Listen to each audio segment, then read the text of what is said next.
Today, I'm out doing exactly what most Vietnamese are doing in the afternoon if they're not working, and that's hanging out in a nice coffee shop. I'm here at Viva Reserve,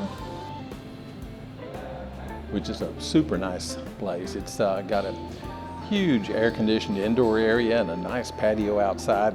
It's just super. One of the nicest coffee shops in our area. Also has good light for video. Today, episode 9 is the Great Cultural Divide, and we're going to talk about the Great Cultural Divide in the U.S. versus the Great Cultural Divide in Vietnam.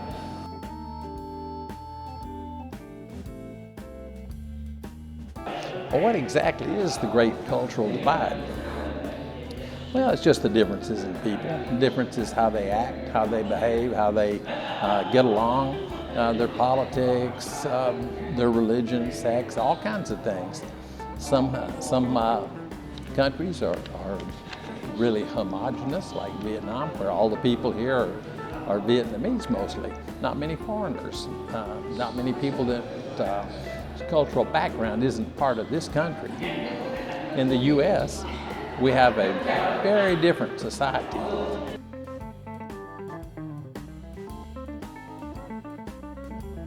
For hundreds of years, the U.S.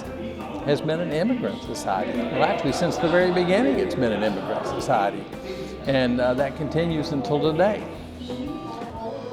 So that makes quite a difference in the two countries. The U.S. population is really diverse. We've got European people, we've got African people, we've got South Americans, which originally a lot of them were European, some of them indigenous. And we've got people from Asia, we've got people from everywhere, and actually a lot of them. The white European people are becoming a minority in the U.S., so that's a big difference. And it also is part of the cultural divide.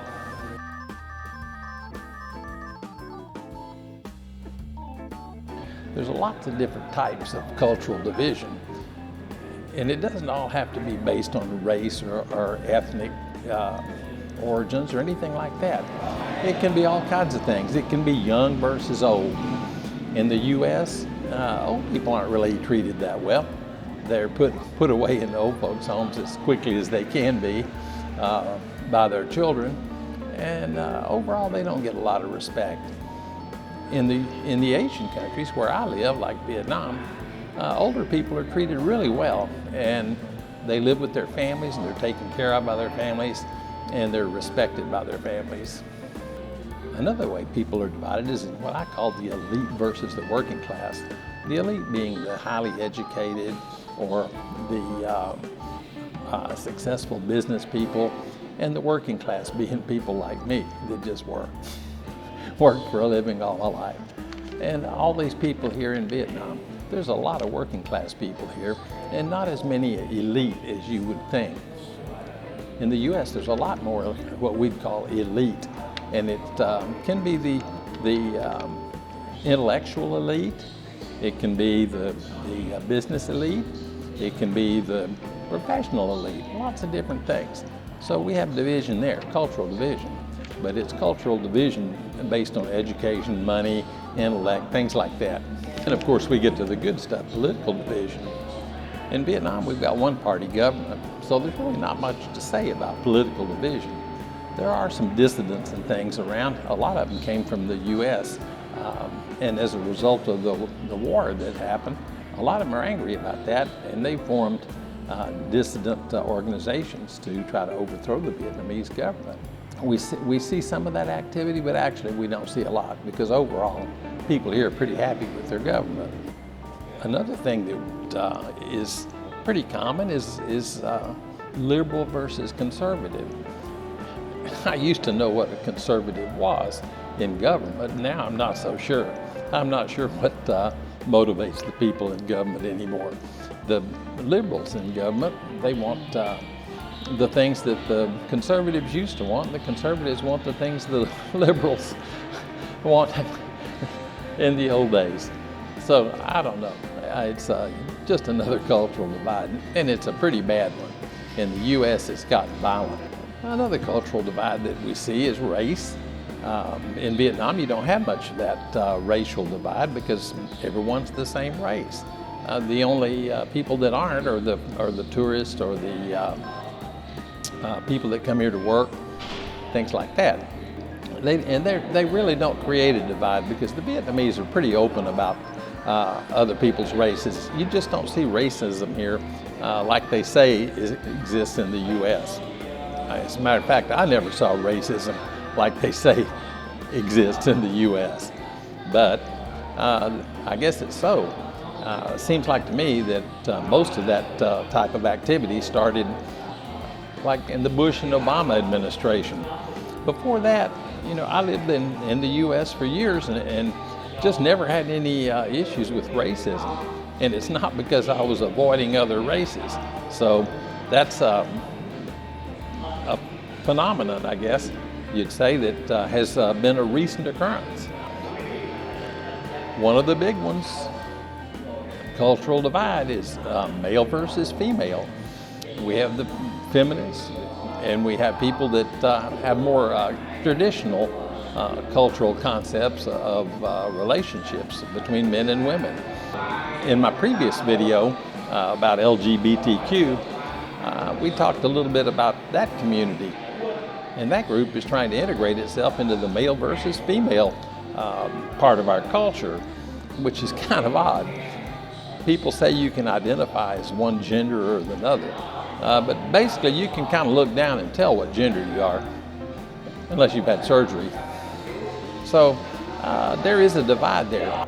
In the U.S., we've got a group, they call it MGTOW or MGTOW. It's called Men Going Their Own Way. And it's a result of feminist activities. The men just don't want to have anything to do with the women. They don't want long-term relationships and marriage, things like that. So that's part of a cultural divide too. The cultural divide can be used as a weapon. People in Vietnam generally don't try to use the cultural divide to weaponize it and force their ideas on other people. And I don't think that's true in the U.S. I think the U.S. uses the differences in culture as a weapon to suppress other people's ideas and freedom. I don't know, that may be something that's up for you to decide, but that's what I see. I've been out of the country 15 years, but I'm a close observer, and I've watched what's been happening. I don't see it letting up in the future.